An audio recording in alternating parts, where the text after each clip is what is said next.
ചേട്ടാ, മോളെപ്പോലും മറന്നുപോയല്ലേ? ചേട്ടാ, നാളെ എന്റെ വിവാഹ നിശ്ചയല്ലേ? എന്റെ വിവാഹം കഴിയുന്നത് വരെ ചിന്നുമോൾക്ക് ഞാനുണ്ടാവും. അമ്മയില്ലാതെ വളർന്നൊരു പിഞ്ചു കുഞ്ഞാണവൾ. ഒരമ്മയോടെ സ്നേഹം അവൾക്ക് കൊടുക്കാൻ എനിക്ക് കഴിഞ്ഞില്ലെങ്കിലും ആ ദുഃഖം അറിയിക്കാതെയാണ് ഞാൻ അവളെ വളർത്തിക്കൊണ്ട് വന്നത്. ഞാൻ പോയാലും അവളെ സ്നേഹവാത്സല്യങ്ങളോടെ വളർത്താൻ ചുമതലപ്പെട്ട ഒരാൾ ഈ വീട്ടിൽ വേണം. ബിസിനസ്സും ടൂറും ഒക്കെ നടക്കുന്ന ചേട്ടന്റെ തിരക്ക് പിടിച്ച ജീവിതത്തിൽ അതിന് സമയം കണ്ടെത്താൻ ഒരുപക്ഷെ ചേട്ടന് കഴിഞ്ഞെന്ന് വരില്ല. ചിന്നുമുള്ള ഭാവി ഓർത്ത് ചേട്ടനൊരു വിവാഹം കഴിക്കണം. അനിയത്തിക്ക് വേണ്ടി ഒരു ചേട്ടന് ചെയ്യാൻ കഴിയുന്നതെല്ലാം ചേട്ടൻ എനിക്ക് ചെയ്തു തന്നു. ഇന്ന് എന്നെ സ്നേഹിക്കാൻ കഴിയുന്ന ഒരു ഭർത്താവിനെയും ചേട്ടൻ എനിക്ക് സമ്പാദിച്ചു തന്നു. പക്ഷേ ഒരു സഹോദരി എന്ന നിലയിൽ എന്റെ ചേട്ടനൊരു വിവാഹം കഴിച്ച് സന്തോഷമായി ജീവിക്കുന്ന കണ്ടുകൊണ്ട് വേണം എനിക്ക് ഇവിടുന്ന് പോകാൻ. ചേട്ടാ, ഞാനൊരു കാര്യം പറഞ്ഞാ ചേട്ടന് മറ്റൊന്നും തോന്നരുത്. ചിന്നുമോളെ സ്വന്തം മകളെ പോലെ സ്നേഹിക്കാൻ കഴിയുന്ന ഒരു ഹൃദയം മായയ്ക്കുണ്ടെന്ന് എനിക്കറിയാം. ചേട്ടന് മായയെ സ്വീകരിച്ചൂടെ? എനിക്കെല്ലാം അറിയാം ചേട്ടാ. അന്ന് സഹോദരിമാർക്ക് വേണ്ടി ചേട്ടന് ജീവന് തുല്യം സ്നേഹിച്ച മായയെ ചേട്ടന് ഉപേക്ഷിക്കേണ്ടി വന്നു. ഇന്ന് ആ മായയെ സ്വീകരിക്കാനാണ് ഈ അനിയത്തി പറയുന്നത്. ചേട്ടൻ ജീവിച്ചിരിക്കുമ്പോ മായയുടെ കുഞ്ഞ് അച്ഛനില്ലാതെ വളരാൻ ഇടവരരുത്.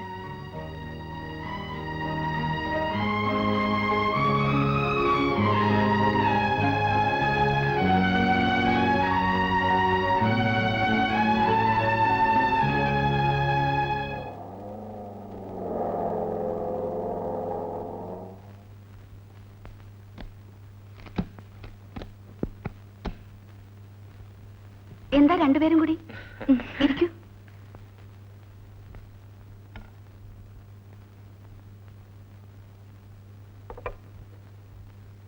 ഇന്ന് ഞങ്ങളുടെ എൻഗേജ്മെന്റ് ആണ്, വൈകുന്നേരം വീട്ടിൽ വെച്ച്. കൺഗ്രാറ്റുലേഷൻസ്. മായ ഉണ്ണിമോളെയും കൂട്ടി വരണം.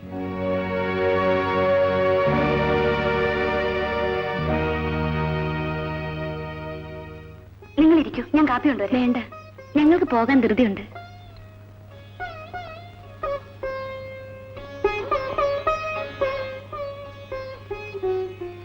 മായേ, തീർച്ചയായും വരണം.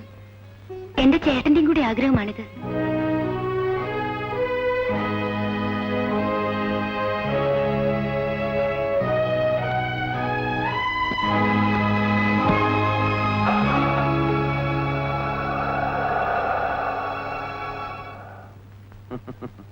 എങ്ങനെയായാലും ശരി, വിലാസിനെ നേരത്തെ എത്തണം. മായ കൂടി ഇല്ലാത്താണ്. നോക്കട്ടെ, കഴിയുന്ന നേരത്തെ ഓഫീസിൽ നിന്ന് ഇറങ്ങാൻ നോക്കാം. മായ വന്നിട്ടില്ലേ? ഇല്ല, ലീവിലാണ്. Okay, see U.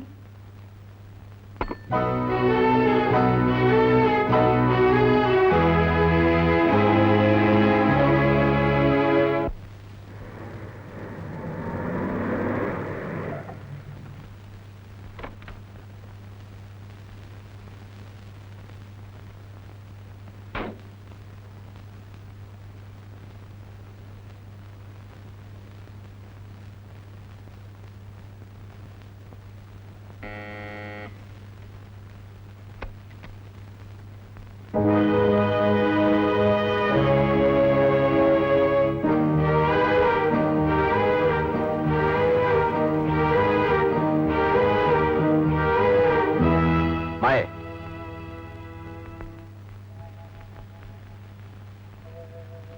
5 വർഷങ്ങൾക്ക് മുമ്പുണ്ടായ മുറിപ്പാടിന്റെ വേദന ഇന്നും മാറിയിട്ടില്ലെന്നറിയാം.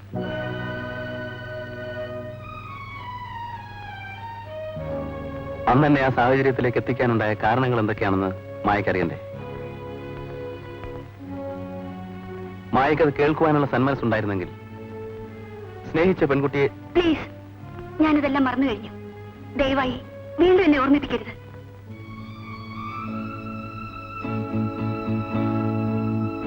ആർക്കും ഒരു ശല്യമാവാതെ ഞാൻ എന്റെ കുഞ്ഞിനെ കൊണ്ട് ഇവിടുന്ന് പൊയ്ക്കോളാം. ഞാനൊരു ട്രാൻസ്ഫറിന് ശ്രമിച്ചുകൊണ്ടിരിക്കുകയാണ്. മറ്റൊരു സ്ഥലത്തേക്ക് മാറിപ്പോയതുകൊണ്ട് മായയുടെ മനസ്സിന് സ്വസ്ഥത കിട്ടുമെന്ന് മായയ്ക്ക് തോന്നുന്നുണ്ടോ? മായ പോകരുതെന്ന് ഞാൻ പറയില്ല. അങ്ങനെ പറയാൻ എനിക്ക് അവകാശമില്ലെന്നറിയാം. എന്നെ കാണാതിരിക്കാൻ വേണ്ടിയാണെങ്കിൽ ഇവിടെ നിന്ന് പോണമെന്നില്ല. ഞാൻ എനിക്ക് വേണ്ടിയല്ല പോകുന്നത്.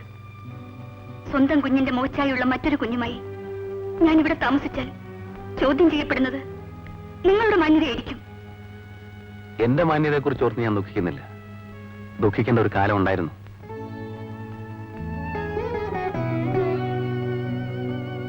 മായ പൊയ്ക്കോളൂ. പക്ഷേ പോകുന്നതിന് മുമ്പ് എനിക്ക് പറയാനുള്ളത് കൂടെ കേട്ടിട്ട് വേണം പോകാൻ. ഒരുപക്ഷെ പിന്നീട് അതെനിക്ക് പറയാൻ കഴിഞ്ഞില്ലെങ്കിലോ, ഒരു തെറ്റിദ്ധാരണ ഒഴിവാക്കാൻ കഴിയുമെങ്കിൽ എന്റെ മനസ്സിന്റെ വെങ്കലിന് അല്പം ആശ്വാസം ലഭിക്കും. ഏറ്റവും നല്ല മനസ്സുമായി തന്നെയാണ് ഞാൻ മായയെ സ്നേഹിച്ചത്.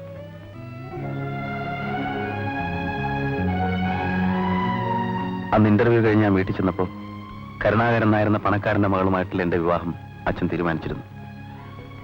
എല്ലാ വിവരവും കാണിച്ച് ഞാൻ മായയ്ക്ക് കത്തെഴുതി. ദിവസങ്ങൾ പലത് കഴിഞ്ഞു. എങ്കിലും മായയുടെ കത്തോ വിവരവും എനിക്ക് കിട്ടിയില്ല. മായയെക്കുറിച്ച് ഒരു വിവരവും കിട്ടാതായപ്പോ ഞാൻ മായ അന്വേഷിച്ച് ആശ്രമത്തിൽ ചെന്നു. പല പ്രാവശ്യം. എവിടെയാണെന്നുള്ളതിന് ഒരു വിവരവും എനിക്ക് കിട്ടിയില്ല. ഞാൻ എന്താണ് ചെയ്യേണ്ടതെന്ന് ഒരു രൂപവും എനിക്കുണ്ടായില്ല.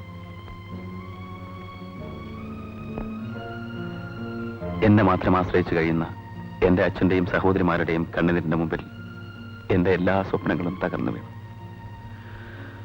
അങ്ങനെ രജനിയുടെ കഴുത്തിൽ എനിക്ക് താലി കെട്ടേണ്ടി വന്നു.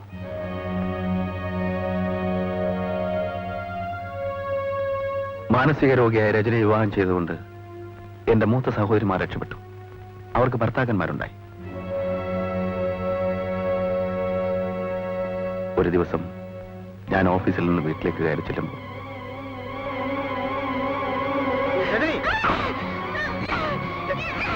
എന്താ ഈ കാണിക്കുന്നത്?